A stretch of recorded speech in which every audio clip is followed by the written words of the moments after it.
السلام علیکم ورحمۃ اللہ وبرکاتہ۔ الحمد للہ رب العالمین، اللہم صل علی سیدنا محمد وعلی آلہ وسلم۔ دین و دنیا چینل کے سامعین کو خوش آمدید۔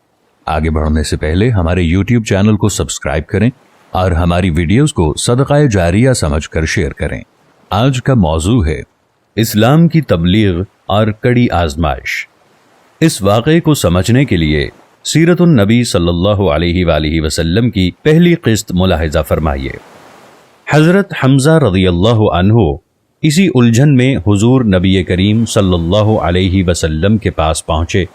آپ سے عرض کیا، بھتیجے، میں ایسے معاملے میں الجھ گیا ہوں کہ مجھے اس سے نکلنے کا کوئی راستہ سجھائی نہیں دیتا، اور ایک ایسی صورتحال میں رہنا جس کے بارے میں نہیں جانتا یہ سچائی ہے یا نہیں، بہت سخت معاملہ ہے۔ اس پر حضرت صلی اللہ علیہ وسلم حضرت حمزہ رضی اللہ عنہ کی طرف متوجہ ہوئے۔ آپ نے انہیں اللہ کے عذاب سے ڈرایا، ثواب کی خوشخبری سنائی۔ آپ کے واعظ و نصیحت کا یہ اثر ہوا کہ اللہ تعالیٰ نے انہیں ایمان کا نور عطا فرما دیا۔ وہ بول اٹھے، اے بھتیجے، میں گواہی دیتا ہوں کہ تم اللہ کے رسول ہو، بس اب تم اپنے دین کو کھل کر پیش کرو۔ حضرت ابن عباس رضی اللہ عنہ فرماتے ہیں، اسی واقعے پر سورۃ الانعام کی آیت 122 نازل ہوئی، جس کا ترجمہ ہے، ایسا شخص جو کہ پہلے مردہ تھا، پھر ہم نے اسے زندہ کر دیا اور ہم نے اسے ایک ایسا نور دے دیا کہ وہ اسے لیے ہوئے چلتا پھرتا ہے۔ حضرت حمزہ رضی اللہ عنہ کے ایمان لانے پر حضور نبی کریم صلی اللہ علیہ وسلم کو بہت زیادہ خوشی ہوئی۔ اس کی ایک وجہ تو یہ تھی کہ حضرت حمزہ رضی اللہ عنہ آپ کے سگے چچا تھے، دوسری وجہ یہ تھی کہ وہ قریش میں سب سے زیادہ معزز فرد تھے، اس کے ساتھ ہی وہ قریش کے سب سے زیادہ بہادر، طاقتور اور خوددار انسان تھے۔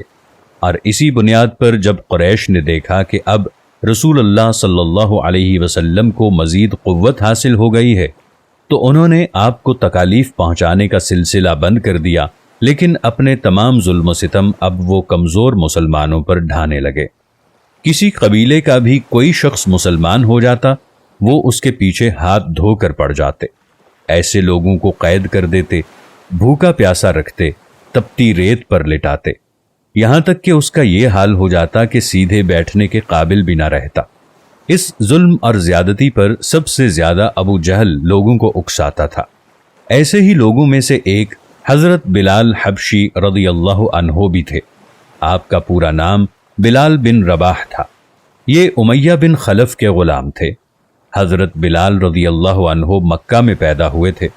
پہلے عبداللہ بن جدعان تیمی کے غلام تھے۔ عبداللہ بن جدعان کے 100 غلام تھے، یہ ان میں سے ایک تھے۔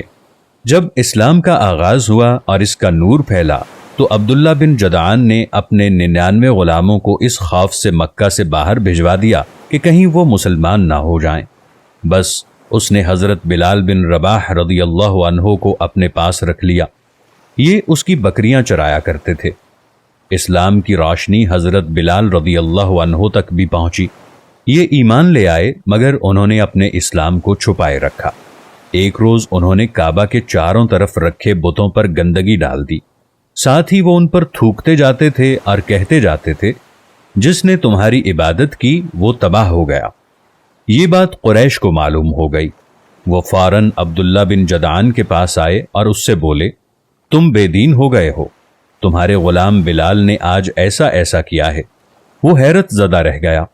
پھر وہ حضرت بلال رضی اللہ عنہ کی طرف بڑھا، اس نے انہیں رسی سے باندھ دیا، تمام دن بھوکا اور پیاسا رکھا۔ پھر تو یہ اس کا روز کا معمول بن گیا۔ جب دوپہر کے وقت سورج آگ برسانے لگتا تو انہیں گھر سے نکال کر تپتی ہوئی ریت پر چت لٹا دیتا۔ اس وقت ریت اس قدر گرم ہوتی تھی کہ اگر اس پر گوشت کا ٹکڑا رکھ دیا جاتا تو وہ بھی بھن جاتا تھا۔ وہ اسی پر بس نہیں کرتا تھا، ایک وزنی پتھر منگواتا اور ان کے سینے پر رکھ دیتا تاکہ وہ اپنی جگہ پر سے ہل بھی نہ سکیں۔ پھر وہ بدبخت ان سے کہتا، اب یا تو محمد کی رسالت اور پیغمبری سے انکار کر اور لات و عزا کی عبادت کر، ورنہ میں تجھے یہاں اسی طرح لٹائے رکھوں گا یہاں تک کہ تیرا دم نکل جائے۔ حضرت بلال رضی اللہ عنہ اس کی بات کے جواب میں فرماتے، احد احد، یعنی اللہ تعالیٰ ایک ہے، اس کا کوئی شریک نہیں۔ مزید سننے کے لیے اس ویڈیو پر کلک کریں۔